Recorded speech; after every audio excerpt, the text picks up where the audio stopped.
Mount Redtooth, its top littered with man-made eyes that stare into the endless depths of space. Tonight, the champion of light will depend on them to pick out a message from the ether.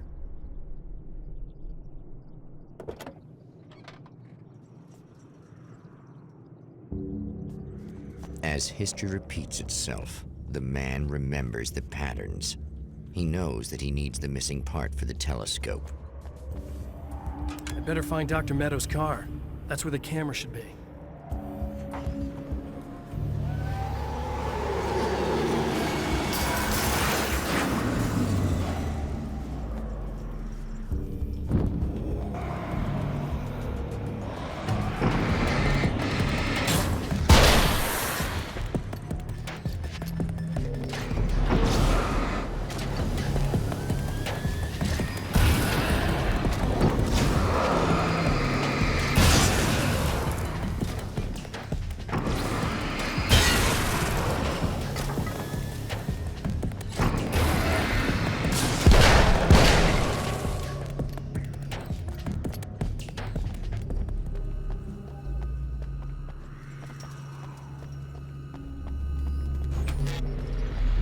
Oh, praise be. You guys are coming through for me.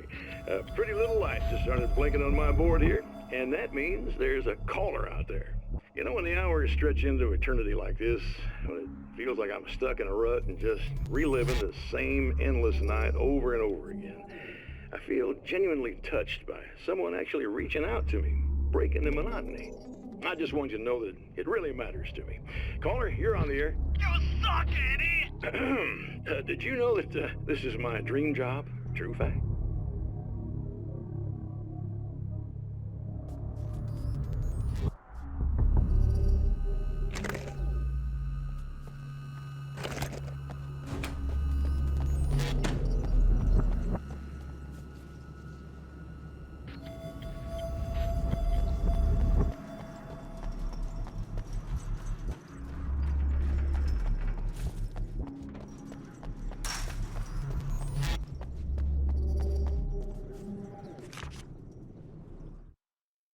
When Dr. Rachel Meadows got the call from Michael, telling her to hurry to the observatory, she didn't waste any time. It had been a nice party. She'd had a good time, but her social life would always play second fiddle to the mysteries of space. Michael never showed up, of course. He pulled over at the wrong rest stop. She never even thought about him at the time. The phenomenon in the sky above her was too fascinating.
There are places where our world is worn thin and another reality brushes against ours. One such site is Cauldron Lake near Bright Falls, Washington. But there are others. That other reality is dark, vast, and malleable, always in flux. In its depths dwell vast forces and alien energies. They're dangerous. But in one of these places, if you know how, you can channel the power of that place and use it to shape reality.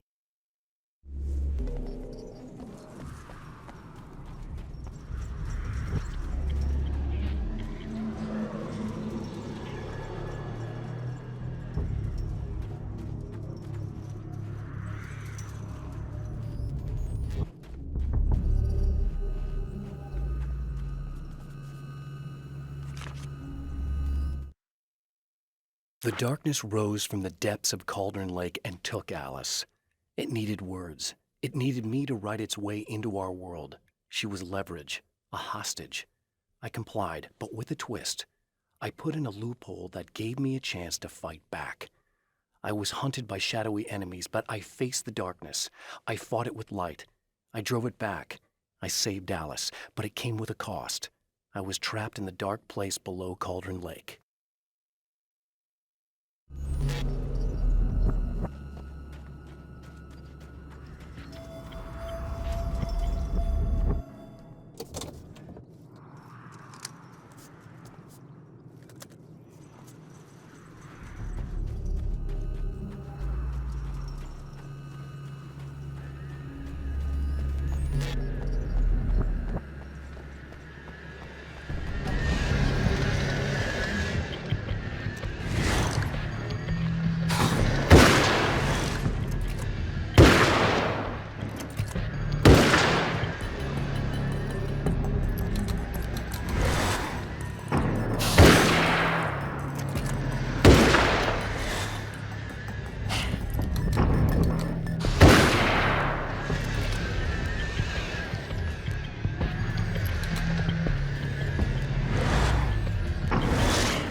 Stories come naturally to us. We can't help it. There are many different worlds, many competing realities within our heads, fueled by books, television, even barely remembered childhood tales. There's an endless supply of fictional concepts more familiar to us than anything or anyone real. We have a far greater connection to the fictional characters we know and love than the random people we pass on the street. Our destinies and inspirations are shaped by lies, myths, and fables.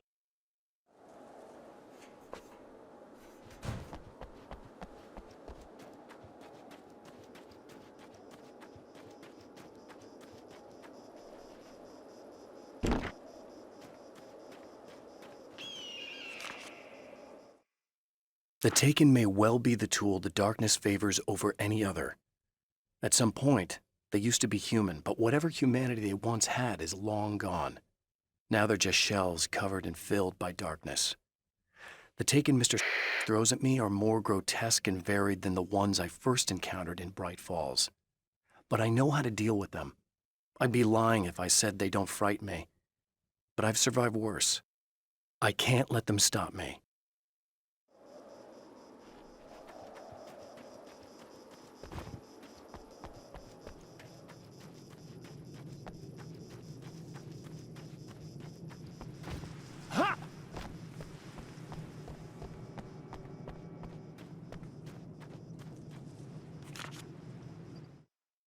After my disappearance, they thought I was dead. I might as well have been. I know it's been 2 years. I know Alice has moved on. I've tried to find a way back to her, back to my life, but escaping the dark place is almost impossible. Time does strange things here, but dreams and radio signals can pierce the veil between the worlds. I catch glimpses and echoes of the world. Sometimes I send messages out. I can only pray that they hear them.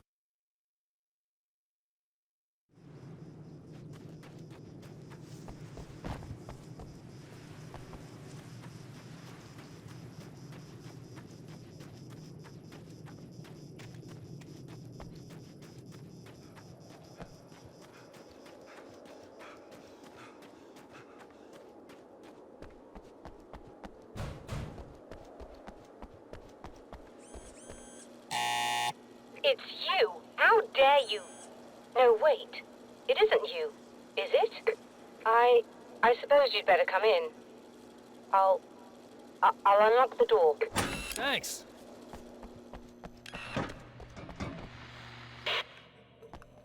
I know what you're thinking. Evil twin, supernatural powers. But most of the time, I just like to keep things basic. I want you to understand that.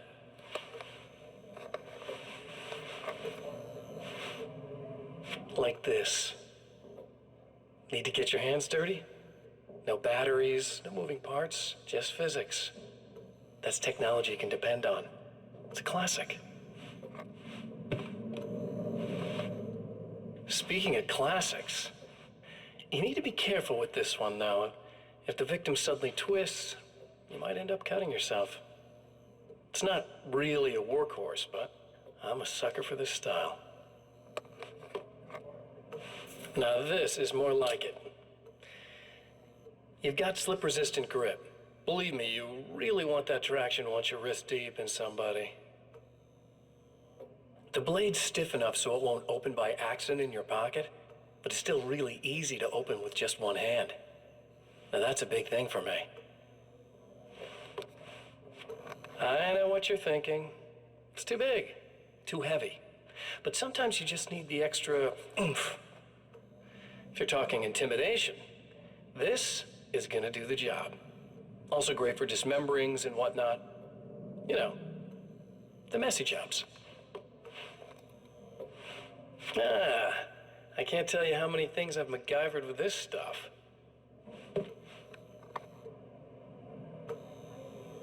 Okay, now, guns. Not a big fan. I mean, how are you supposed to really connect with somebody with a bullet? I want you to understand that. I take pride in what I do. We can't both be worthless hacks, can we?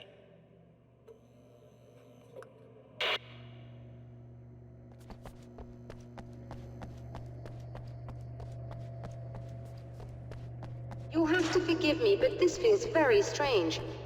It seems like this has all happened before. I have the replacement part for your telescope, Doctor. All right. Let's get it installed.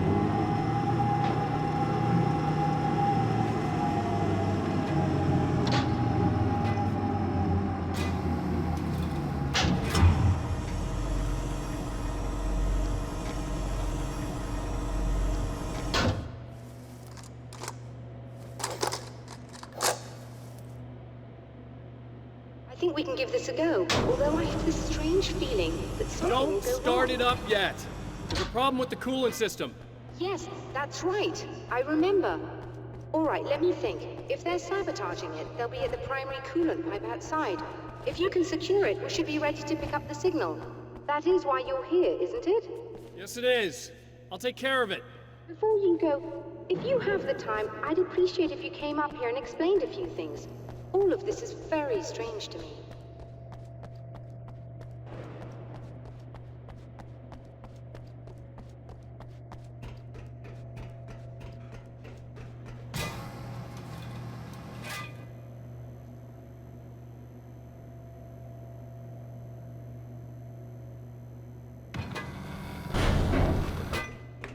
Hello. I don't quite know what's going on, but I seem to remember having had this encounter before. It's not déjà vu, Doctor. This has happened before. We're caught in a time loop. That's utterly insane. How could that be? I can't really explain it. I suppose I could call it magic. I don't believe in magic. Neither do I, but I can't argue with what I've experienced. Listen, what matters now is the signal. The last time we only caught a part of it. I need the rest of it. Whether you believe me or not, you want to look into this as much as I do, right? Yes. All right. I realize that you have trouble believing this. That's an understatement. I can't deny that what you say resonates with me on some level I don't pretend to understand. But for all I know, I'm simply delusional. But it's not just you. I've experienced the same thing as you. Doesn't that prove something, at least? Maybe. On the other hand, given your appearance, and the fact that you're trying to convince me that I'm not insane, perhaps you're merely a hallucination that accompanies my delusions. You're not having a psychotic episode, Doctor. For what it's worth, I'm a skeptic by nature. I completely understand your reluctance to believe me. There are people caught so deep in their psychosis that they retroactively manufacture memories and beliefs that conform to the situation at hand. Sure, but you have to stop second-guessing yourself at some point, if you want to get something done.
These beings hate the light, am I correct?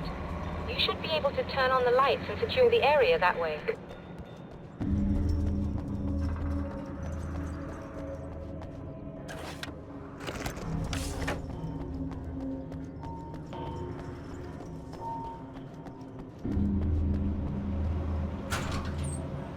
Doctor, can you hear me?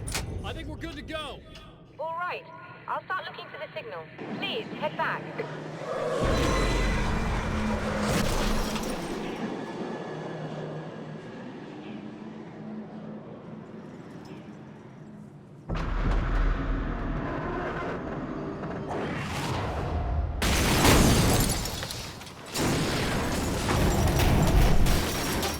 I guess they didn't like that. Damn mountain's trying to kill me.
It's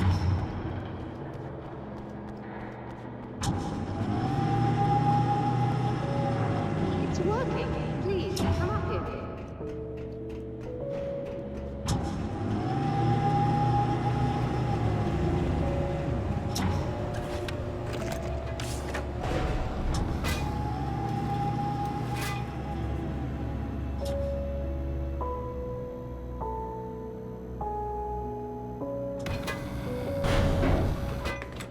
Find the signal? Yes, I don't think it's quite the same thing we had, the last time. Still, we're definitely picking it up. Are we getting the complete signal now? I'm afraid not. Take a look at it yourself. I'm printing out a hard copy now. I'd like to ask you a question or two before that, though, if you don't mind. What's on your mind, Doctor? Most people would find these events extremely disturbing, provided that they survive these creatures, that is. You seem to be quite adept at dealing with the situation. Why is that? Yes. I was involved in... It's a complex story. I was in this small town, and a horrible thing from another dimension kidnapped my wife and manipulated me into writing this horror story that came true. I learned to fight it with light, and I managed to contain it and free my wife. But I was trapped in its world. Are you serious? Absolutely. So, I'm used to reality working in strange or even impossible ways. And I fought these things, not exactly like this, but close enough for a good while now. Of course, I have certain advantages. Was there anything else? What did you mean when you said you have advantages? At the risk of sounding like a lunatic, reality is much more fluid than people think. It can be influenced. I didn't take you for a mystic. I'm not. I'm a writer. And under certain conditions, I can, for lack of a better word, rewrite reality. Change things. That's absurd. But it works. Assuming I believe this, why don't you simply, I don't know, write yourself some superpowers? It's not quite that simple. You need to follow certain laws of drama, I suppose. You need to think about consistency and symbolism. Often what you write isn't anywhere near as important as what you imply. There are things out there that will take advantage of your mistakes. You really believe in this? Don't look at me like that. You've experienced some of this yourself. I will gladly admit that something exceedingly strange is going on. But this idea that you're somehow altering reality with your writing is ridiculous. You're essentially saying you're controlling my actions. Leaving aside the rational arguments against this, what gives you the right? Well, it's more like having a destiny. A path you're on. You're not aware of it, but there it is. If somebody changes it, what difference does it make? It's what every writer does. If you write something that affects one of the characters, they don't really know about that. I'm not a character. Are you saying that it's all right to take advantage of someone if they aren't aware of it?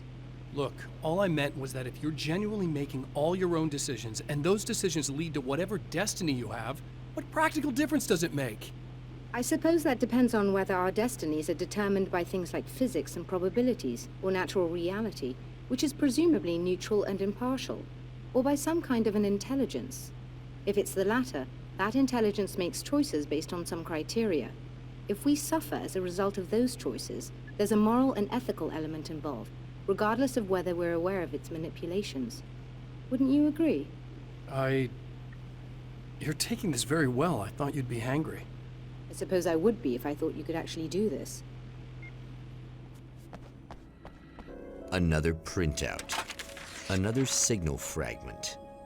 The message is still not complete, but it's another piece of the weapon he has built against his adversary. Mere words on a piece of paper, but in the right hands, they will hold back the darkness